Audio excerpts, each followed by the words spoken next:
Hello friends, स्वागत है आपका मेरे इस YouTube channel Bihar education tour पे। और दोस्तों, आज के इस वीडियो में हम लोग फिर से कंटिन्यू करेंगे क्लास 6 एनसीईआरटी हिस्ट्री की पुस्तक का जो तीसरा अध्याय है, उसी के कुछ आगे हम लोग बात करेंगे। तो अभी तक के वीडियो में हम लोगों ने ये चर्चा कर ली थी कि हड़प्पा नगर कैसे बसा, वहाँ पर क्या क्या चीज़ें पाई गई और कहाँ से किन चीज़ों के साक्ष्य मिले हैं। तो अब हम लोग जो बात करने जा रहे हैं वो है हड़प्पा के नगरीय जीवन की। हड़प्पा सभ्यता में नगरीय जीवन कैसा था, नगर के लोग कैसे रहा करते थे, वहाँ पे कौन कौन सी एक्टिविटीज़ की होती थी, इन चीज़ों पर अब हम लोग डिस्कशन करेंगे। ठीक है, तो चलिए देखिए, हड़प्पा के नगरों में बड़ी हलचल रहा करती होगी।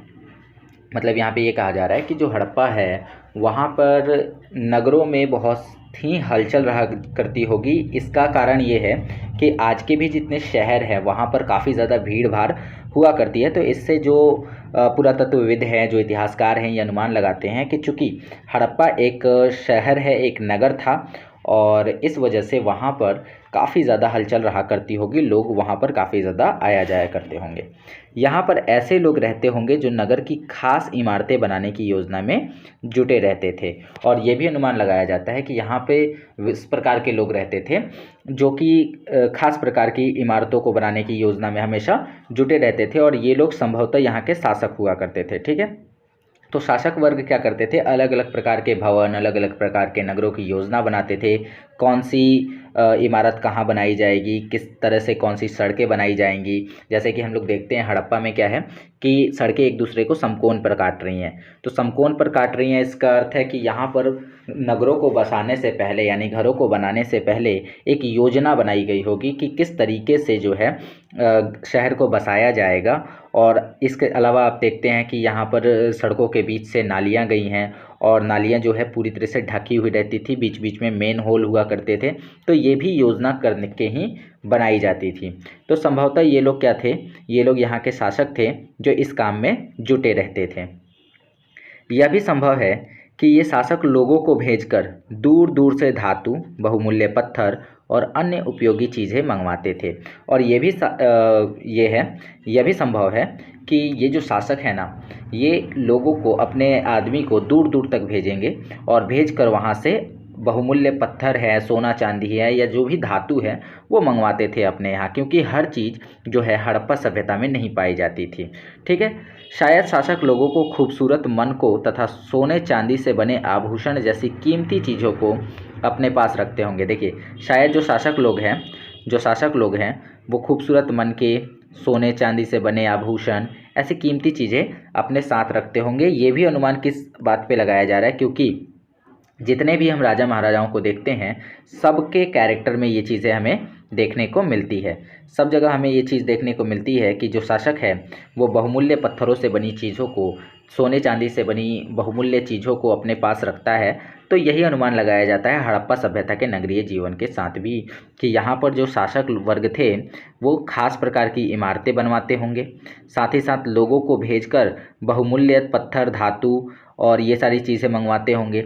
और वे सभी चीज़ें जो भी सोने चांदी से बने आभूषण हैं, इनको अपने पास रखते होंगे। तो ऐसा अनुमान लगाया जाता है इतिहासकारों के द्वारा हड़प्पा के नगरीय जीवन के बारे में। ठीक है, आगे देखिए, जैसे कीमती चीज़ों को अपने पास रखते होंगे। इन नगरों में लिपिक भी होते थे। देखिए, इन नगरों में एक वर्ड आया, लिपिक भी होते थे। इन नगरों में लिपिक भी होते थे जो मोहरों पर तो लिखते ही थे, और शायद अन्य चीज़ों पर भी लिखते होंगे जो बच नहीं पाई हैं। मतलब कि हड़प्पा सभ्यता से जो मोहरें प्राप्त हुई हैं उसके ऊपर कुछ लिपि लिखी गई है, कुछ बातें लिखी गई हैं जिसे अभी तक पढ़ा नहीं जा सका है। तो यह अनुमान लगाया जाता है कि नगरों में लिपिक भी रहा करते होंगे जो मोहरों पर लिखते थे।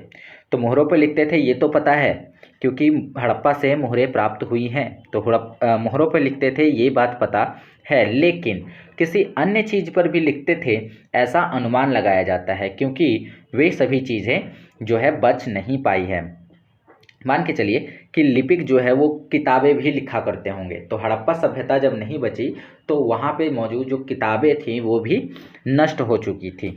ठीक है, तो ये भी अनुमान लगाया जाता है कि यहाँ पर लिपिक भी रहते होंगे, और ये मोहरों के साथ साथ किसी अन्य चीज़ों पर भी लिखते थे जो कि बच नहीं पाई है। इसके अलावा नगर में शिल्पकार भी रहते थे। शिल्पकार स्त्री पुरुष रहते थे। ठीक है, शिल्पकार किसे कहते हैं? शिल्पकार वे लोग होते हैं जो क्या करते हैं, अलग अलग प्रकार की कलाकारियाँ करते हैं चीज़ों के ऊपर। जैसे अलग अलग प्रकार के बर्तन बना दिए, ये शिल्पकार हुए। कपड़े बनाने वाले भी शिल्पकार की श्रेणी में जाएंगे, गहने बनाने वाले भी शिल्पकार की ही श्रेणी में जाएंगे। तो ये कहा जाता है कि इसके अलावा नगरों में जो है शिल्पकार स्त्री पुरुष भी रहते थे, जो अपने घरों या किसी उद्योग स्थल पर तरह तरह की चीज़ें बनाते होंगे। तो ये भी अनुमान लगाया जाता है कि कुछ शिल्पकार लोग भी थे, ये स्त्री पुरुष दोनों हो सकते थे। ठीक है, और ये अपने घरों पर ही सामान को बनाते थे या फिर मार्केट में कहीं एक दुकान लेकर, एक उद्योग स्थल खोलकर वहाँ पर चीज़ों को बनाते होंगे। ठीक है, उद्योग स्थल पर चीज़ों को बनाते होंगे। ये सारी की सारी कल्पना जो है ना आज के आधुनिक समय से की जा रही है। इस बात को आप ध्यान रखिएगा कि ये सभी कल्पनाएं जो हैं आज के आधुनिक समय से की जा रही है, क्योंकि आज भी लोग क्या करते हैं, कुछ लोग जो है घर से ही सामान बनाकर और मार्केट में सप्लाई करते हैं, और कुछ लोग जो है मार्केट में अपनी दुकान लगाते हैं, वहीं सामान को बनाते हैं, या उद्योग लगाते हैं, फैक्ट्रीज लगाते हैं, वहीं पर सामान को उत्पादित करके फिर मार्केट तक पहुंचाते हैं। ठीक है, तो यही भी माना जा रहा है कि नगरों में शिल्पकार स्त्री पुरुष भी रहते होंगे, जो या तो घर पे ही काम करते होंगे या फिर उद्योग स्थल यानी कि फैक्ट्री बनाकर चीज़ों को बनाते होंगे। लोग लंबी यात्राएं भी करते थे। इवन जब से मानव इतिहास शुरू हुआ है लोग यात्राएं कर रहे हैं। हमने पिछले चैप्टर में देखा, पिछले वीडियोस में मैंने आपको बताया कि लोग यात्राएं क्यों करते थे। इसके प्रमुख 4 कारण थे। भोजन की तलाश में लोग करते थे, पानी की तलाश में, फल फूल के मौसम में अलग, रिश्तेदारों से मिलने के लिए जाते थे। तो ये अलग अलग समय थी, अलग अलग जो है अलग अलग कारण थे जिसकी वजह से लोग लंबी यात्राएं भी करते थे। तो यहाँ भी ऐसा अनुमान लगाया जा रहा है कि लोग लंबी यात्राएं करते थे। एक और बात से ये स्पष्ट होता है कि लोग लंबी यात्राएं करते थे, क्योंकि चूँकि आपने देखा कि यहाँ के जो शासक हैं वो लोगों को भेजकर और जो बहुमूल्य पत्थर हैं, बहुमूल्य वस्तुएं हैं, वो अपने यहाँ मंगा रहे हैं, तो उसके लिए लोगों को यात्रा तो करना ही पड़ेगा और वहाँ से उपयोगी वस्तुएं लाते थे, और साथ ही लाते थे सुदूर देशों की किस्से कहानियाँ। ठीक है, जब भी कोई कहीं जाएगा तो वहाँ से जुड़ी कुछ किस्से कहानियों को अपने साथ लेकर आएगा, कुछ सीख कर आएगा। ठीक है, मिट्टी से बने कई खिलौने भी मिले हैं जिसमें बच्चे खेलते होंगे। तो हड़प्पा से मिट्टी के बने कई खिलौने भी प्राप्त हुए हैं जिनसे बच्चे जो है खेला करते होंगे।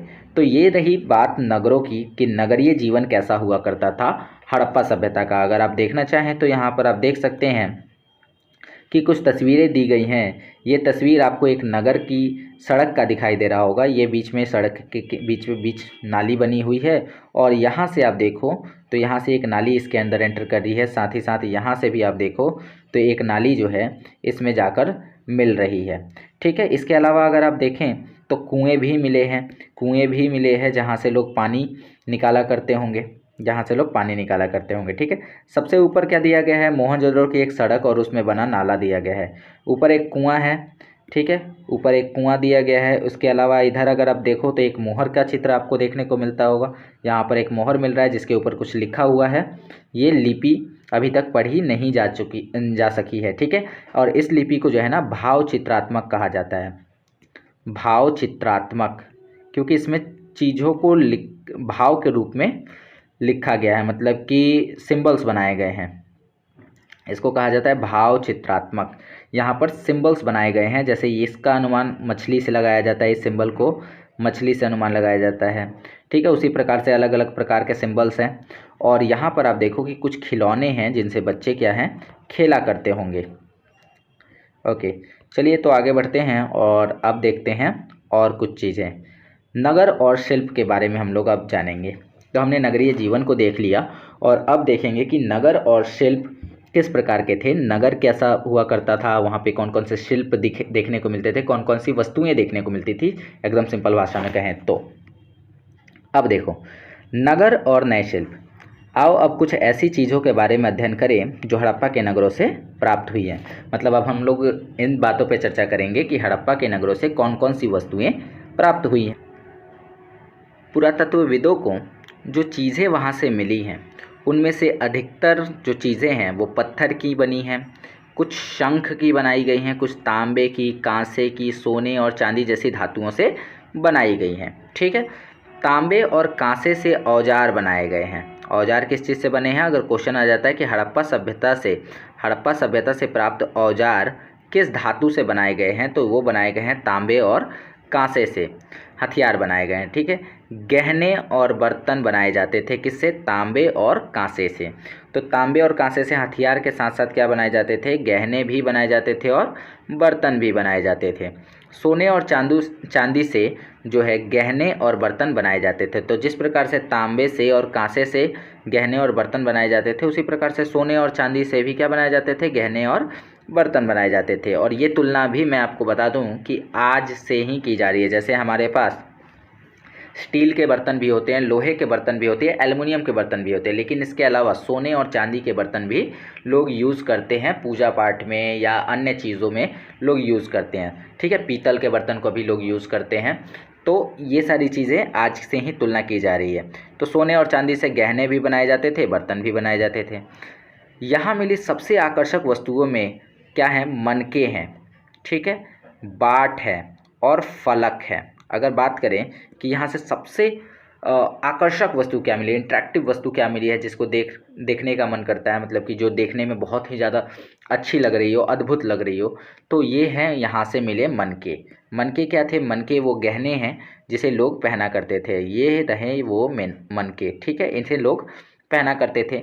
बाट जिनसे लोग क्या करते थे? सामान को तौला करते होंगे। और फलक जो है पत्थरों के ही टुकड़े होते हैं, पत्थरों के किनारे होते हैं जिससे किसी चीज़ को काटा या चीरा जा सकता था। ठीक है, तो ये फलक भी मिले हैं। हड़प्पा सभ्यता के लोग पत्थर की मोहर बनाते थे। इन आयताकार मोहरों पर सामान्यतः जानवरों के चित्र मिलते हैं। मतलब यहाँ के जो लोग थे वो पत्थर की मोहरें बनाया करते थे। धातु की मोहरों की जगह पर यहाँ पर पत्थर की मोहरें बनाई जाती थी। और ये मोहरें गोल ना होकर, जैसे आज के डेट में अगर हम सिक्कों की बात करें तो वो सिक्के जनरली गोल होते हैं, बट वहाँ के जो मोहर हैं, हड़प्पा सभ्यता की जो मोहरें हैं वो आयताकार हैं। ठीक है, और इन पर हमेशा सामान्यतः किसी जानवर का ही चित्र हुआ करता था। हड़प्पा सभ्यता के लोग काले रंग से डिजाइन किए हुए खूबसूरत लाल मिट्टी के बर्तन बनाते थे। और हड़प्पा सभ्यता के जो लोग थे वो लाल मिट्टी के बर्तन भी क्या करते थे? बनाते थे, जो काले रंग से डिज़ाइन किया जाता था। ठीक है, जो काले रंग से डिज़ाइन किया गया होता था। चलिए आगे बढ़ने से पहले हम लोग इन चित्रों के बारे में पढ़ लें। तो इन चित्रों के बारे में लिखा है कि ऊपर के बाट को देखो, ये बाट आप देख सकते हैं, इसको कितने ध्यान और उपयुक्त तरीके से बनाया गया है। इन्हें चर्ट पत्थर से बनाया गया था। ध्यान देना, जो बाट है, क्वेश्चन यहाँ से बन सकता है, क्वेश्चन ये बन सकता है कि जो हड़प्पा सभ्यता से प्राप्त जो बाट है उस बाट को किस पत्थर से बनाया गया था? तो उस पत्थर को चर्ट नामक पत्थर से बनाया गया था। इन्हें शायद बहुमूल्य पत्थर और धातुओं को तौलने के लिए बनाया गया होगा। आगे अगर हम बात करें तो मध्य में मनके हैं। इनमें से कई कार्नीलियन पत्थरों से बने हैं। अगर बात करें कि मनके किस चीज़ से बनाए गए हैं, तो मनके बनाए गए हैं कार्नीलियन पत्थरों से। हड़प्पा सभ्यता से प्राप्त जो मनके हैं वो किस धातु से बनाए गए, किस पत्थर से बनाए गए हैं? तो वो बनाए गए हैं कार्नीलियन पत्थर से। ठीक है, बनाए गए पत्थरों को काटा गया, तराशा गया, फिर उसके बाद मनके बनाए गए और इसके बीच में छेद किया गया और उसमें धागा डालकर उसकी माला बनाई गई। मध्य में दाएं तरफ अगर देखें तो आपको फलक मिलता है, ये है फलक। ठीक है, फलक के बारे में क्या दिया गया है कि फलक जो है किसी चीज़ को काटने के काम आता था। चलिए तो आगे बढ़ते हैं और देखते हैं आगे क्या दिया हुआ है। नीचे ये जो फ़ोटो दी गई है, इस फ़ोटो पे आप अगर ध्यान से देखें तो इस फ़ोटो पे क्या लिखा गया है? कढ़ाईदार वस्त्र एक महत्वपूर्ण व्यक्ति की पत्थर से बनी मूर्ति जो मोहनजोदड़ो से मिली है। ये जो आप इसके ऊपर वस्त्र देख रहे हैं, ये वस्त्र पे कढ़ाई की हुई है। कढ़ाई का मतलब हुआ इसके ऊपर फूल डिज़ाइन बनाए गए हैं। ठीक है, और ये जो मूर्ति है वो कहाँ से मिली है? ये मूर्ति मिली है मोहनजोदड़ो से। इसमें कढ़ाईदार वस्त्र पहने दिखाया गया और इससे ये भी स्पष्ट होता है कि लोग कपड़ों से भली भांति परिचित थे। अब अगर हम बात करें कि अध्याय 2 में तुमने जिन गांवों के बारे में पढ़ा था वहाँ भी धातु का उपयोग होता था क्या? नहीं। तो जिस गांव के बारे में हमने पढ़ा था वहाँ धातु का प्रयोग नहीं होता था। क्या वे पत्थर के बाट बनाते थे? बिल्कुल नहीं। तो ये जितनी भी विशेषताएं हैं, धातु का प्रयोग हो गया, कपड़ों का प्रचलन हो गया, या बाट या मनके बनाने की जो व्यवस्था हुई, ये सब हमें हड़प्पा सभ्यता में देखने को मिलती है। इससे पहले की जगहों पर देखने को नहीं मिलती है। ठीक है।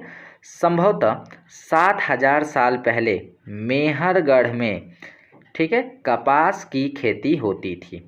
मेहरगढ़ वही जगह है जो भारत के मैप पे मैंने आपको बताया था। भारत का अगर हम मैप देखें तो इधर यहाँ पर है सुलेमान एवं किरतर पहाड़ियाँ, और इसी सुलेमान एवं किरतर पहाड़ियों के पास एक जगह है मेहरगढ़। ठीक है। तो लगभग 7000 साल पहले यहाँ के लोग जो हैं कपास की खेती भी किया करते हैं, क्योंकि यहीं से जो है सबसे पहले गेहूं और जौ को उगाने के साक्ष्य मिले हैं। तो अनुमान लगाया जाता है कि सबसे पहले मेहरगढ़ में लोगों ने कपास की खेती की थी। मोहनजोदड़ो से कपड़े के टुकड़े के अवशेष मिले हैं। कहाँ पर मिले हैं? तो भाई चांदी के एक फूलदान के ढक्कन तथा कुछ अन्य तांबे की वस्तुओं से चिपके हुए मिले हैं। तो जो मोहनजोदड़ो से कपड़ों के अवशेष मिले हैं वो कैसे मिले हैं? तो वो मिले हैं कि चांदी का एक बर्तन है, चांदी का एक बर्तन है, और उस बर्तन को ढका गया था। किससे? उस बर्तन को ढका गया था कपड़े से। तो वहाँ से मिले हैं, ढक्कन के रूप में मिले, और अन्य तांबे की कुछ वस्तुएं हैं उनसे भी चिपके हुए मिले हैं कपड़े के साक्ष्य। पक्की मिट्टी तथा फ्योंस से बनी तकलियाँ सूत कटाई का संकेत देती हैं, और कुछ तकलियाँ भी बनी हैं जो किसका संकेत दे रही हैं? जो संकेत दे रही हैं किसका? सूत कटाई का। सूत कटाई मतलब कि यहाँ पे धागे बनाने का काम भी होता था। ये कैसे पता चलता है? क्योंकि यहाँ पे मिट्टी और फ्योंस से, फ्योंस एक धातु है, हम बताएंगे फ्योंस के बारे में, फ्योंस क्या होता है। फ्योंस से बनी सूत कटाई की जो तकलियाँ हैं वो मिली हैं, और इससे अनुमान लगाया जाता है कि लोग धागा बनाने से भी भली भांति परिचित थे। चलिए, इनमें से अधिकांश वस्तुओं का निर्माण विशेषज्ञों ने किया था। विशेषज्ञ, ध्यान दीजिएगा इस वर्ड को, विशेषज्ञ किसे कहते हैं। इनमें से जितनी भी वस्तुएं थी, इनमें से अधिकांश का जो निर्माण है वो विशेषज्ञों ने किया था। विशेषज्ञ उसे कहते हैं जो किसी खास चीज़ को बनाने के लिए खास प्रशिक्षण लेता है। जैसे पत्थर को तराशने के लिए किसी ने प्रशिक्षण लिया तो वो पत्थर तराशने में विशेषज्ञ है। किसी ने मन के चमकाने के लिए प्रशिक्षण लिया है, ट्रेनिंग लिया है, तो वो मन के चमकाने में विशेषज्ञ है। किसी ने मोहर पे पिचकारी करने के लिए अगर ट्रेनिंग ली है, प्रशिक्षण लिया है, तो वो मोहर पर पिचकारी करने के लिए विशेषज्ञ है। ठीक है। तो विशेषज्ञ उस व्यक्ति को बोलते हैं जिसके पास उस विषय से रिलेटेड बहुत अच्छी जानकारी हो। ठीक है। जैसे अगर हमको कोई मूर्ति बनाने के लिए कहा जाए तो हमसे वैसी मूर्ति नहीं बनेगी जैसा कि एक विशेषज्ञ बना सकता है। ठीक है। तो इस बात से हम इस वर्ड को समझ सकते हैं। अब आगे बढ़ते हैं। पृष्ठ 28 पर एक चित्र आपने देखा, एक चित्र देखा जिसने शॉल ओढ़ा था। उसका चेहरा अगर आप देखो तो कितना आकर्षक लग रहा है। ठीक है। उसकी दाढ़ी कितनी अच्छी तरह से दिखाई गई है। यह किसी विशेषज्ञ मूर्तिकार का ही काम हो सकता है। तो अगर हम बात करें इस वाले मूर्ति की, तो इस वाले मूर्ति को बनाने के लिए नॉर्मल पीपल ने इसे नहीं बनाया होगा, नॉर्मल इंसान ने इसे नहीं बनाया होगा। इसके लिए एक विशेषज्ञ की ज़रूरत पड़ी होगी जो मूर्ति बनाने की कला में माहिर हो। ठीक है। तो उसने ही ये मूर्ति बनाई होगी। हर व्यक्ति विशेषज्ञ नहीं हो सकता। हमें यह पता नहीं है कि क्या सिर्फ पुरुष ही ऐसे कामों में प्रशिक्षण हासिल करते थे या फिर केवल महिलाएं, या दोनों ही। ठीक है। तो हमें ऐसा कुछ अनुमान नहीं है कि केवल पुरुष जो हैं वो विशेषज्ञ हुआ करते थे, केवल महिलाएं हुआ करती थी, या दोनों हुआ करते थे। ठीक है। अब बात करते हैं चलिए फ्योंस के बारे में। जैसे हमने देखा कि जो औजार हैं या और भी जो वस्तुएं हैं वो फ्योंस की बनाई गई हैं, जो मूर्तियां हैं वो फ्योंस की बनाई गई हैं, जो तकलियां हैं, सूत काटने वाली तकलियां हैं, वो भी फ्योंस की कहीं ना कहीं बनी हैं। तो फ्योंस आखिर होता क्या है? पत्थर और शंख जो है प्राकृतिक तौर पर पाए जाते हैं, लेकिन फ्योंस को कृत्रिम रूप से तैयार किया जाता है। कैसे तैयार किया जाता है? तो देखो, बालू या स्फटिक, बालू को या कुछ अलग प्रकार के पत्थर हैं, स्फटिक हैं, पत्थरों का चूर्ण को क्या किया जाता है? गोंद में मिला दिया जाता है, और उनसे जब वस्तुएं बनाई जाती है तो उसके बाद उन वस्तुओं पर एक चिकनी परत चढ़ाई जाती है। इस चिकनी परत का रंग प्रायः नीले या हल्के समुद्री हरे रंग का होता है। ध्यान से समझिएगा इस बात को। बालू के चूर्ण को गोंद में मिलाने से हमारा क्या बन जाता है? फियॉन्स बनता है, ठीक है। और इस फियॉन्स से मूर्तियाँ बनाई जाती थी और फिर उस मूर्ति के ऊपर एक लेप चढ़ा दिया जाता था चिकनाई के लिए। फियॉन्स से मनके बनाए तो जाते थे, चूड़ियाँ भी बनाई जाती थी, बाले बनाए जाते थे और छोटे छोटे बर्तन भी फियॉन्स के बने होते थे। यानी बालू के चूर्ण को गोंद में मिलाकर फियॉन्स बनाया जाता था, ऐसा यहाँ पर लिखा हुआ है। चलिए अब हम बात करेंगे कच्चे माल की खोज में। क्या था कच्चे माल की खोज, इस पे अब हम लोग चर्चा करेंगे। कच्चा माल उन पदार्थों को कहते हैं जो या तो प्राकृतिक रूप से मिलता हो या फिर किसान या पशुपालक उसका उत्पादन करते हैं। कहने का मतलब है कच्चा माल वह वस्तु होती है जिसका यूज़ करके दूसरी वस्तुओं का निर्माण किया जाता है, ठीक है। और ये जो वस्तुएं हैं या तो प्राकृतिक रूप से आपको मिल जाएंगी या फिर किसी किसान ने अपने खेत में उगाया होगा या किसी मवेशी से उसे प्राप्त किया जा सकता है। उदाहरण के लिए अगर हम बात करें दूध की, तो दूध क्या है, दूध एक कच्चा माल है जिसे पशुओं से प्राप्त किया जाता है और उस दूध से फिर पनीर या कोई मिठाई या दही या मक्खन या घी ये सब बनाया जाता है। तो ये सभी चीज़ें क्या हैं, उसके उत्पाद हैं, ठीक है। तो कच्चा माल क्या है, कच्चा माल वह है जो प्राकृतिक रूप में या तो मिलता है या फिर किसान या पशुपालक उसका उत्पादन करते हैं। जैसे लकड़ी या धातुओं के अयस्क जो है, अयस्क का मतलब होता है छोटे छोटे टुकड़े, ठीक है। जैसे अगर लोहे की बात करें तो लोहा जिस रूप में हम देखते हैं वैसा नहीं मिलता है, बल्कि वो जो है अयस्क के रूप में मिलता है, छोटे छोटे टुकड़ों के रूप में मिलता है। फिर उसको एक खास प्रक्रिया के द्वारा जो है भट्ठी में उसको गलाकर और उसको लोहे के रूप में ढाला जाता है। तो जो धातुओं के अयस्क है वो प्राकृतिक रूप से उपलब्ध हैं, तो ये कच्चे माल होते हैं, ठीक है। इनसे फिर कई तरह की चीज़ें बनाई जाती हैं। मिसाल के तौर पर किसान द्वारा पैदा किए गए कपास को कच्चा माल कहते हैं। अगर किसान ने कोई कपास पैदा किया तो उसे कच्चा माल कहेंगे। और फिर उससे कटाई बुनाई करके क्या किया जाएगा, कपड़ा तैयार किया जाएगा। हड़प्पा में लोगों को कई चीज़ वहीं मिलती थी, लेकिन लोहा, तांबा, सोना, चांदी और बहुमूल्य पत्थरों के लिए वे दूर दूर से उन्हें आयात किया करते थे। तो हड़प्पा के जितने लोग थे उन्हें कई वस्तुएं तो वहीं मिल जाती थी, उसके लिए उन्हें कहीं जाना नहीं पड़ता था, लेकिन कुछ ऐसी वस्तुएं थी जिनके लिए उन्हें दूसरे देशों पे जाना पड़ता होगा। इसके बाद आगे बढ़ते हैं और इसके बाद अगला जो टॉपिक है हमारा वो है ये, हड़प्पा के लोग तांबे का आयात संभवतः आज के राजस्थान से करते थे। इसका आप चाहे ना तो लिस्ट बना सकते हैं। तांबा कहाँ से मिलता था, तो तांबा मिलता था आज के राजस्थान से। राजस्थान में भी कहाँ से, तो राजस्थान में एक जगह है खेतड़ी, ठीक है, खेतड़ी से मिलता था। तो राजस्थान के खेतड़ी से जो है तांबे का आयात होता था। यहाँ तक कि पश्चिम एशियाई देश ओमान से भी तांबे का आयात किया जाता था। और अगर बात करें भारत से बाहर किस देश से तांबे का आयात होता था, तो पश्चिम एशियाई देश है ओमान, ठीक है, वहाँ से तांबे का आयात ये लोग करते थे। कांसा बनाने के लिए तांबे के साथ मिलाई जाने वाली धातु टीन। देखो अब यहाँ पे दो इन्फॉर्मेशन मिल रही है। कांसा जो है वो कैसे बनता है, तो जब तांबे को टीन के साथ मिला दिया जाता है तो कांसा तैयार होता है, ठीक है। तो कांसा कैसे बनेगा, तांबा प्लस टीन, तांबा और टीन को एक साथ मिला देने से कांसे का निर्माण होता है। तो कांसा बनाने के लिए जो तांबे में टीन को मिलाना है, और ये जो टीन है इसका आयात कहाँ से होता था, तो इसका आयात होता था आज के ईरान और अफ़गानिस्तान से, ठीक है। तो याद रखना टीन का कहाँ से होता था, अफ़गानिस्तान एवं ईरान से। उसके बाद अगर बात करें तांबे का, तो तांबे राजस्थान से मिल जाएगा या फिर जो है ओमान से इसका आयात किया जाता था।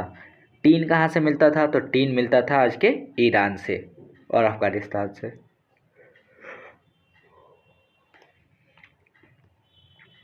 सोने का आयात आज के कर्नाटक और बहुमूल्य पत्थरों का आयात गुजरात, ईरान और अफ़गानिस्तान से किया जाता था।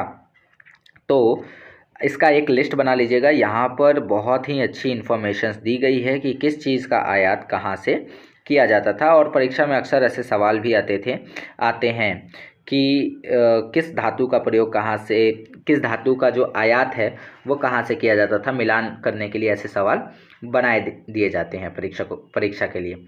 चलिए अब आगे बात करेंगे हम लोग चीज़ों को एक जगह से दूसरी जगह कैसे ले जाया जाता था, इस बात पर ध्यान देंगे। चित्र को देखिए और चित्र को देखकर आपको एक खिलौना और दूसरी मोहर दिखेगी। मतलब इधर एक खिलौना आपको दिख रहा है और इधर एक मोहर दिख रही है। दोनों के बारे में क्या बताया है? क्या तुम बता सकते हो कि हड़प्पा के लोग यातायात के लिए किन साधनों का प्रयोग करते थे? तो ये हमें बताना होगा कि यातायात के लिए लोग किन साधनों का प्रयोग करते थे। चलिए, ज़्यादातर जो यात्राएं थी वो पैदल हुआ करती थी, ये तो हमें पता है। और बाद में जो है बैलगाड़ी का भी प्रयोग किया जाने लगा होगा, ऐसा अनुमान लगाया जाता है। अब आगे हम बात करेंगे नगरों में रहने वाले लोगों के लिए भोजन। ठीक है, नगरों में जो लोग रह रहे हैं उनके लिए भोजन कहाँ से आएगा? क्योंकि नगरों में खेती तो हो नहीं रही है, नगरों में तो व्यापार होता है। लोग नगरों के अलावा गाँवों में भी रहते थे, तो मैक्सिमम लोग गांव में रहा करते थे और कुछ लोग जो है नगरों में रहा करते थे। जो गांव में रहते थे वे अनाज उगाते थे और जानवर पालते थे। मतलब गांव में रहने वाले लोग कृषक थे और पशुपालक हुआ करते थे। किसान और चरवाहे ही शहरों में रहने वाले शासकों, लेखकों और दस्तकारों को खाने का सामान देते थे। ये जो लोग गाँव में हैं, जो लोग किसानी कर रहे हैं, खेती कर रहे हैं या जो लोग पशुपालन कर रहे हैं, तो ये लोग ही शहरों में रहने वाले लोगों को सामान की आपूर्ति किया करते थे। पौधों के अवशेषों से पता चलता है कि हड़प्पा के लोग गेहूं, जौ, दाल, मटर, धान, तिल और सरसों उगाते थे। तो कौन कौन से फसल के बारे में हमें पता चलता है कि हड़प्पा के लोग कौन कौन सी फसल से परिचित थे? तो हम देखें तो गेहूं से परिचित थे, जौ से थे, दाल हो गया, मटर, धान भी है। तो धान है तो ऑब्वियसली चावल से तो परिचित होंगे ही होंगे। तिल और सरसों ये सब उगाया करते थे। और ये कैसे पता चला है? तो यहाँ पर कुछ पौधों के अवशेष मिले हैं। जमीन की जुताई के लिए हल का प्रयोग एक नई बात थी। मतलब लोग हल का यूज़ करके ज़मीन की जुताई करते थे। हड़प्पा काल के हल तो नहीं बच पाए हैं क्योंकि वे प्रायः लकड़ी से बनाए जाते थे। अगर धातु के ये हल होते तो अभी तक बचे रहते, उनके कुछ अवशेष हमें मिल सकते थे। लेकिन वे जो भी हल थे, वे हल जो हैं लकड़ी से बने होते थे। आप देख सकते हैं कुछ इस प्रकार के हल हुआ करते थे जो लकड़ी से बने थे, इसलिए इसके कोई भी अवशेष प्राप्त नहीं हुए हैं। लेकिन हल के आकार के खिलौने मिले हैं। बट खिलौनों को देखकर ये अनुमान लगता है कि यहाँ पर लोग जो हैं वो हल का प्रयोग करके खेती किया करते होंगे। इस क्षेत्र में बारिश कम होती है, इसलिए सिंचाई के लिए लोगों ने कुछ तरीके अपनाए होंगे। संभवतः पानी का संचय किया जाता होगा। देखो, ये वो क्षेत्र था जहाँ पर क्या है, बारिश बहुत कम मात्रा में होती थी। और जब बारिश कम मात्रा में हो रही है तो लोग क्या करेंगे, खेती के लिए पानी को जमा करके रखेंगे। तो उसी का संचय किया जाता होगा, उसी को जमा किया जाता होगा और ज़रूरत पड़ने पर उससे फसलों की सिंचाई की जाती होगी। तो भाई ठीक है, हमने मान लिया कि पानी का संचय किया जाता होगा, फसलों की सिंचाई की जाती होगी। ये पानी संचय कहाँ होता था? हड़प्पा के लोग, अच्छा संचय कहाँ होता था, तो ये याद रखिएगा कि जो धौलावीरा है, धौलावीरा एक साइट का नाम है। क्या? धौलावीरा, जो कि गुजरात में है। ये हड़प्पा सभ्यता का ही है। तो धौलावीरा जो साइट है, यहाँ पर पानी इकट्ठा करने के लिए जो कुंड बनाए गए हैं वो मिले हैं। ठीक है, तो ये इतना बात याद रखिएगा। हड़प्पा के लोग गाय, भैंस, भेड़, बकरी, ठीक है, ये सब पालते थे। तो क्या क्या? गाय पालते थे, भैंस पालते थे, भेड़ और बकरी पालते थे। बस्तियों के आसपास तालाब और चारागाह होते थे। जहाँ भी लोग रह रहे हैं उस के आसपास कुछ गड्ढे हुआ करते थे जहाँ पर पानी जमा होगा, और कुछ ऐसे खाली खेत हुआ करते थे जहाँ पर लोग अपने मवेशियों को चरा सकें।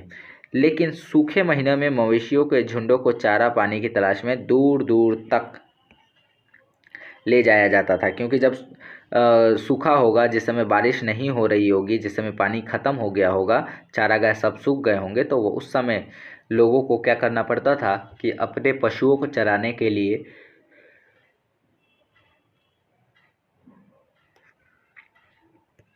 दूर दूर तक ले जाना पड़ता था। ठीक है, वे बेर जैसे फलों को इकट्ठा करते थे, मछलियाँ पकड़ते थे और हिरन जैसे जानवरों का शिकार भी करते थे। तो हमने देखा कि जो नगरों में लोग रहते थे उनको भोजन की आपूर्ति कौन कराते थे? तो उनको भोजन की आपूर्ति वे लोग कराते थे जो लोग गाँव में रहते थे और खेती किया करते थे। अब हम बात करेंगे गुजरात में प्राप्त हड़प्पा कालीन एक नगर, और उस नगर का हम लोग सूक्ष्म निरीक्षण यहाँ करेंगे। कच्छ के इलाके में एक खादिर बेत है, खादिर बेत जगह है। यहाँ पर एक नगर है जिसका नाम है धौलावीरा नगर। ठीक है, बहुत इंपॉर्टेंट नगर है, इस बात को ध्यान रखिएगा। खादिर बेत के निकट है, खादिर बेत के किनारे है धौलावीरा। वहाँ साफ पानी मिलता था, कहाँ पर? खादिर बेत में। ठीक है, और धौलावीरा में। और ज़मीन उपजाऊ थी। जहाँ हड़प्पा सभ्यता के कई नगर 2 भागों में विभक्त थे, वहीं धौलावीरा नगर को 3 भागों में बांटा गया था। तो एकदम एक्सेप्शन है कि हड़प्पा सभ्यता के अधिकांश नगर जो है वो 2 भागों में विभक्त थे। एक भाग जो पश्चिम में था लेकिन ऊंचाई पर था, और एक भाग जो पूरब में था लेकिन नीचे की तरफ बड़ा था। ठीक है, तो इसको निचला नगर कहा गया था और इसको नगर दुर्ग कहा गया था। ये वाला हिस्सा जो है नगर दुर्ग का था और ये निचला नगर हुआ करता था। तो धौलावीरा को 3 भागों में बांटा गया था, यानी धौलावीरा को कुछ इस प्रकार से 3 भागों में बांटा गया था। इसके हर हिस्से के चारों ओर पत्थर की ऊंची ऊंची दीवारें बनाई गई थी। इसके हर हिस्से के चारों ओर पत्थर की ऊंची ऊंची दीवारें बनाई गई थी। ठीक है, इसके अंदर जाने के लिए बड़े बड़े प्रवेश द्वार थे। इस नगर में एक खुला मैदान भी था, यानी इस नगर की बात करें तो इसमें एक खुला मैदान, जैसे पार्क हम कहते हैं, पार्क भी था, जहां सार्वजनिक कार्यक्रम आयोजित किए जाते थे। यहाँ मिले कुछ अवशेषों में हड़प्पा लिपि के बड़े बड़े अक्षरों को पत्थर पर खुदा पाया गया है। यहाँ से जो अवशेष मिला है उसमें से एक पट्टी मिली है कुछ इस प्रकार की, और इस पट्टी के ऊपर हड़प्पा के कुछ सिंबल्स बने हुए हैं, हड़प्पा सभ्यता से रिलेटेड कुछ सिंबल्स बने हुए हैं, जो कि एक साइन बोर्ड की तरह काम करता है। जो कि एक साइन बोर्ड, जैसे हम लोग अपने दुकान के सामने एक साइन बोर्ड लगाते हैं ना, उसी प्रकार से नगर के सामने एक साइन बोर्ड लगा हुआ था, जो कि हड़प्पा के धौलावीरा से प्राप्त हुआ है, पत्थरों में खुदा पाया गया। इन अभिलेखों को संभवतः लकड़ी में जड़ा गया होगा। ठीक है, यह एक अनोखा अवशेष है क्योंकि आमतौर पर हड़प्पा के लेख मोहर जैसी छोटी वस्तुओं पर पाए जाते हैं। देखो ये जो इम्पोर्टेंट क्यों है, ये इम्पोर्टेंट इसलिए क्योंकि इसको अभिलेख कहा गया। ठीक है, अभिलेख इसलिए कहा गया क्योंकि आमतौर पर हड़प्पा के जितने भी लिखित साक्ष्य हैं वो छोटी छोटी मोहरों पर पाए गए हैं, छोटी छोटी वस्तुओं पर पाए गए हैं, लेकिन ये एक बड़े से पत्थर पर पाया गया है, जिसकी वजह से हम कहते हैं कि ये एक प्रकार का अनोखा अभिलेख था हड़प्पा सभ्यता का। तो अब अगर हम बात करें गुजरात में और क्या चीज़ें हैं, तो देखते हैं। गुजरात की खंबात की खाड़ी में मिलने वाली साबरमती की एक उपनदी के किनारे बसा लोथल नगर। देखो गुजरात में एक जो है, गुजरात का अगर हम मैप देखें तो ये वाला जो हिस्सा है यहाँ पर पड़ता है हमारा खंबात की खाड़ी। ठीक है, तो ये है खंबात की खाड़ी। तो यहाँ पर एक नदी आकर मिलती है साबरमती, जो कि खंबात की खाड़ी में आकर विलीन हो जाती है। तो इसी की एक उपनदी है, इसी के किनारे एक नदी है, और इसी नदी के किनारे बसा एक शहर है लोथल। ठीक है, ऐसा स्थान पर बसा था जहाँ कीमती पत्थर जैसे कच्चा माल आसानी से मिल जाता था। तो लोथल एक ऐसे जगह पर था जहाँ पर कच्चा माल के रूप में कीमती पत्थर ये सब आसानी से मिल जाते थे। यहाँ पत्थरों, शंखों और धातुओं से बनाई गई चीज़ों को एक महत्वपूर्ण केंद्र था। देखो यहाँ पर सीधी सी बात की जा रही है कि लोथल शहर में जो है ना, लोथल शहर में एक फैक्ट्री हुआ करती थी, लोथल नगर में एक फैक्ट्री हुआ करती थी जहाँ पर पत्थर, शंख, धातु इन सब से चीज़ों का निर्माण किया जाता था। इस नगर में एक भंडार गृह भी था, स्टोर करके रखने के लिए सामान को था। इस भंडार गृह में कई मोहरे और मुद्रांकन या मोहरबंदी मिले हैं। ठीक है, मोहरबंदी का मतलब होता है जैसे कि कोई पोटली है, ये कोई पोटली हुई, तो इस पोटली को यहाँ पर मान लो कि इस पोटली को यहाँ पर क्या कर दिया गया, बांध दिया गया, और बांधने के बाद इसके ऊपर मोहर लगा दिया गया, इसके ऊपर मिट्टी का लेप लगाकर इस पर मोहर लगा दिया गया। इससे क्या पता चलेगा कि जब ये पोटली किसी को डिलीवर की जाएगी तो उसे पता रहेगा कि इसमें कोई छेड़छाड़ नहीं की गई है, इसको खोलकर नहीं देखा गया है। जस्ट लाइक आज के डेट में जो टैग होता है वो, या जब भी हम कोई सामान परचेज करते हैं तो वो परचेज कैसे होता है, वो पैक्ड आता है, और उस पैक को देखकर हम ये समझ लेते हैं कि जो सामान है वो सामान खुला नहीं है, वो सामान सुरक्षित है। तो इसी को हम मुहरबंदी कहते हैं। मुहरबंदी क्या है? गीली मिट्टी पर दबाने से बनी उनकी छाप। यहाँ पर गीली मिट्टी लगा दी और इसके ऊपर एक मुहर को दबा दिया। अब नीचे एक आप फिगर देखो, इस फिगर के बारे में क्या बताया जा रहा है। ये एक लोथल का एक बंदरगाह है। बंदरगाह उस जगह को बोलते हैं, डॉकयार्ड इसको इंग्लिश में बोलते हैं, जहाँ पर जहाज़ों को लाकर रोका जाता है और वहाँ से सामान को किनारे पर उतारा जाता है। ठीक है, यह बड़ा तालाब लोथल का बंदरगाह रहा होगा, जहाँ समुद्र के रास्ते आने वाली नावें रुकती थी। समुद्र से जितनी भी नावें आएंगी वो यहाँ रुकेंगी और यहाँ पर माल को चढ़ाया या उतारा जाता होगा।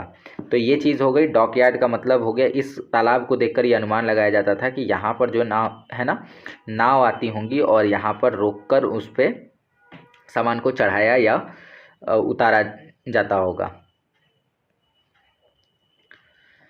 आगे है कि यहाँ पर एक इमारत भी मिली है, यहाँ से एक इमारत भी मिली है जहाँ तक संभवतः मनके बनाने का काम होता था। मतलब कि एक बिल्डिंग भी मिली है और उस बिल्डिंग के अंदर छोटे छोटे मनके के टुकड़े मिले हैं, मोहरें मिली हैं। तो इससे अनुमान लगा कि भाई ये कोई फैक्ट्री होगी, यहाँ पे मनके बनाए जाते होंगे। पत्थर के टुकड़े, अध बने मनके, मनके बनाने वाले उपकरण और तैयार मनके भी यहाँ मिले हैं। और इसी आधार पर क्या अनुमान लगाया गया है कि ये जो जगह है वो मनके बनाने की फैक्ट्री रही हुई होगी।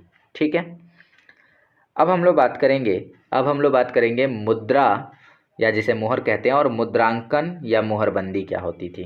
ठीक है, तो इधर एक फ़ोटो दिखा रहा है, आप इसे देख सकते हैं। पहले मोहरों का प्रयोग सामान से भरे उन डब्बों या थैलों को चिन्हित करने के लिए किया जाता होगा जिन्हें एक जगह से दूसरी जगह भेजा जाता था। मान के चलिए कि यहाँ से कोई सामान दूसरी जगह डिलीवर होना है तो उसके साथ मोहर भी देना ज़रूरी है, जिससे कि पता चले कि सही सामान है या नहीं है। थैलों को बंद करने के बाद उसके मुहाने पर गीली मिट्टी पोतकर उस पर मुहर लगाई जाती थी। मुहर की छाप, उसको मुहरबंदी कहते थे। मुहर की छाप जो बन गई, जैसे यहाँ पर देखो कि ये गीली मिट्टी के ऊपर मुहर जब लगाया गया है तो यहाँ पर एक छाप आ गया है और इसी छाप को मुहरबंदी कहा जाता था। अगर यह छाप टूटी हुई नहीं होती थी तो यह साबित हो जाता था कि सामान के साथ कोई छेड़छाड़ नहीं हुई है, और यदि यह छाप टूट गई तो इसका मतलब यह है कि सामान के साथ छेड़छाड़ किया गया है। तो अभी तक हमने ये जान लिया कि हड़प्पा सभ्यता का कैसे उत्थान हुआ, कैसे वहाँ पे नगर फले फूले, वहाँ की क्या विशेषताएं रहीं, कैसे कैसे लोग वहाँ पे रहते थे, कौन कौन से कार्य करते थे। इसके अलावा हमने देखा कि नगरों में जो लोग रहते थे उनके कार्य क्या थे, गाँवों में जो लोग रहते थे उनके कार्य क्या थे, शहरों का जो स्ट्रक्चर हुआ करता था वो कैसा था, और भी अलग अलग नगरों की विशेषताएँ क्या थी, ये हमने देख लिया है। ठीक है, अब हम बात करेंगे कि ठीक है, जब इतना कुछ था तो ये सभ्यता गई कहाँ, इसका अंत कैसे हो गया। तो हम बात करेंगे सभ्यता के अंत का रहस्य।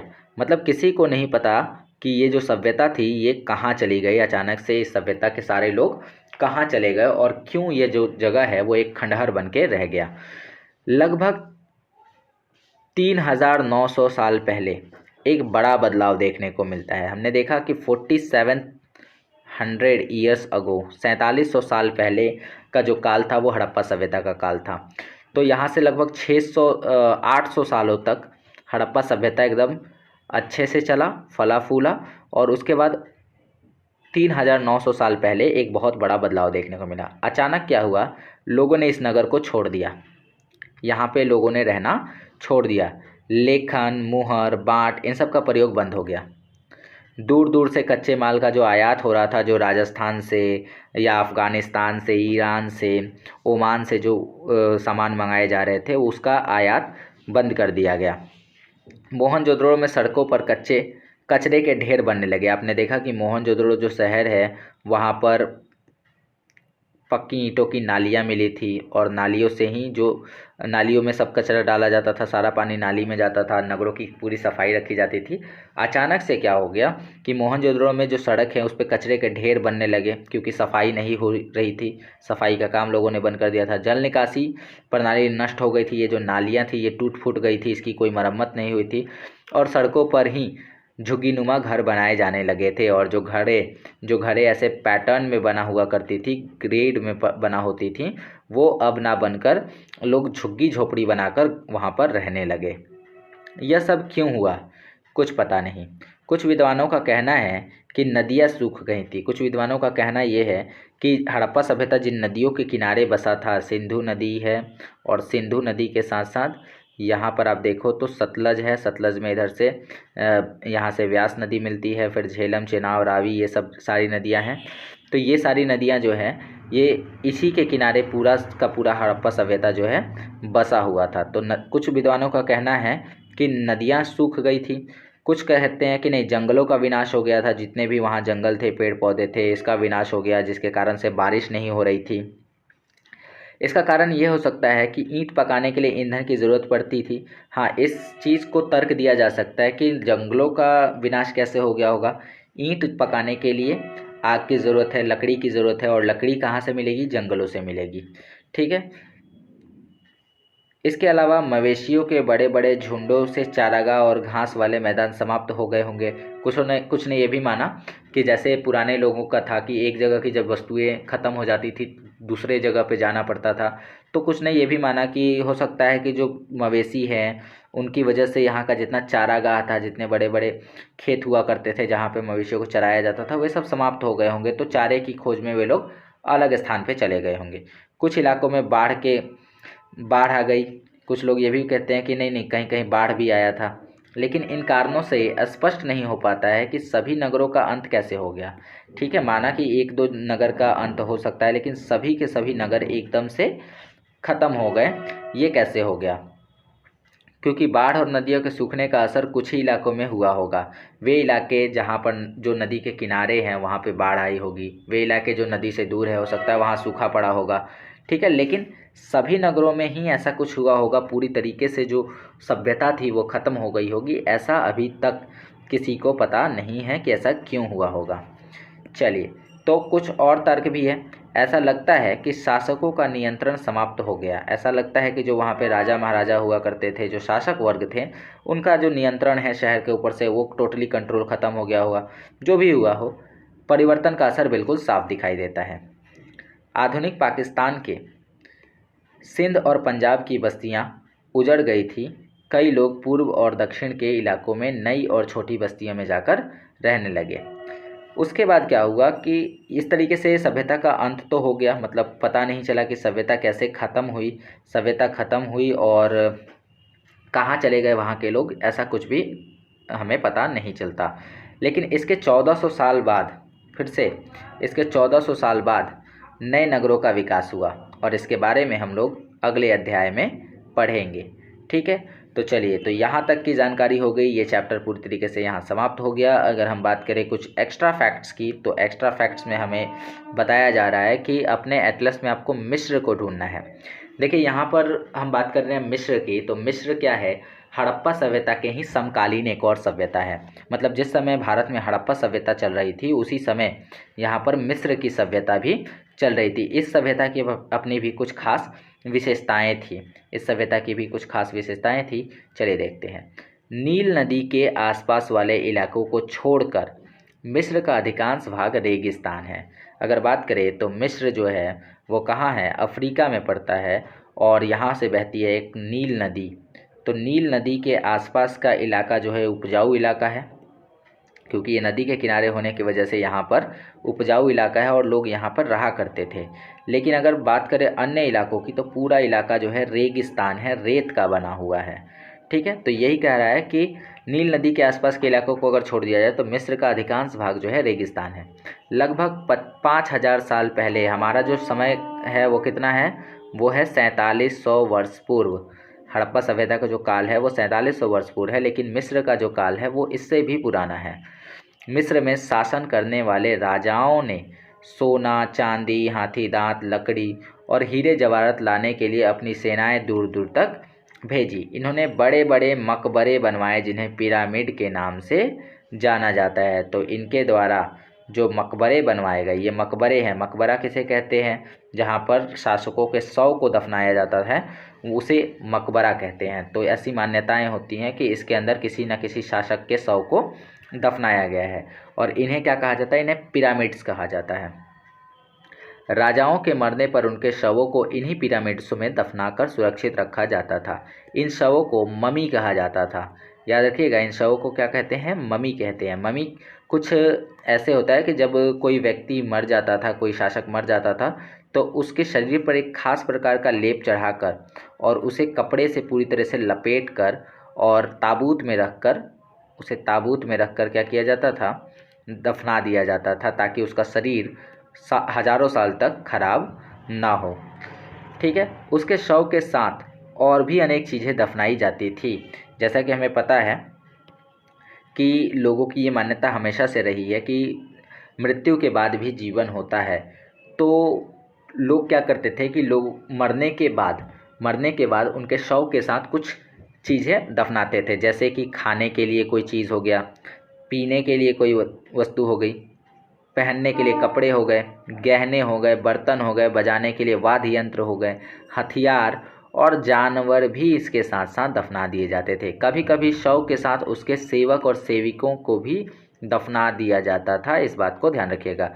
दुनिया के इतिहास में शवों को दफनाने की परंपरा को देखते हुए मिस्र में सबसे ज़्यादा धन दौलत खर्च किया जाता था। अगर बात करें कि लोगों को दफनाने में सबसे ज़्यादा धन कहाँ खर्चा किया जाता था, तो ये मिस्र में किया जाता था, क्योंकि यहाँ के जो लोग हैं वो लोगों को दफनाने के लिए पिरामिड्स बनवाते थे, और पिरामिड्स बनाना कोई आसान काम नहीं था। तो दोस्तों, उम्मीद करता हूँ कि आज का ये जो वीडियो है वो आपको क्लियरली समझ में आ गया है। अगर आपको वीडियोज़ अच्छी लग रही है तो प्लीज़ वीडियो को लाइक कर देना। चैनल पे नए हैं तो चैनल को सब्सक्राइब कर लेना, और कमेंट करके बताना कि वीडियो कैसी लगी। दोस्तों के साथ शेयर करिए और बने रहिएगा इस चैनल पर, क्योंकि इस चैनल पर हमेशा एनसीईआरटीज़ की जो पूरी सीरीज़ है वो आने वाली है। पूरी एनसीईआरटी मैं आपके साथ डील करने वाला हूँ, और किस तरीके से हम एनसीईआरटी को पढ़ें, कहाँ से नोट्स बनाएं और कौन कौन सी बातों को हमें ध्यान में रखना है, वो मैं आपको इसमें बताऊंगा। तो आज हमने नगरीय जीवन को देखा। नगरीय जीवन के साथ साथ हमने देखा कि नगर में शिल्प कैसे हुआ करते थे। उसके साथ साथ हमने देखा कि कच्चे माल के लिए लोग कहाँ कहाँ जाते थे, जो लोग नगरों में रहते थे उनको भोजन कहाँ से मिलता था। इसके अलावा गुजरात का एक नगर है धौलावीरा और लोथल, इसके बारे में भी हमने चर्चा किया। इसके अलावा हमने देखा कि सभ्यता का अंत कैसे हुआ। तो ये सारी बातें हो गई पूरी तरह से हड़प्पा सभ्यता के ऊपर, और इसी के साथ ही ये चैप्टर जो है यहाँ पर समाप्त हुआ। तो दोस्तों, उम्मीद करता हूँ कि ये चैप्टर आपको समझ में आया है। अगर आपको वीडियो अच्छी लगी तो प्लीज़ वीडियो को लाइक कर दीजिए। चलिए, मिलेंगे आपसे जल्दी अगले वीडियो में। तब तक के लिए keep learning and thank you.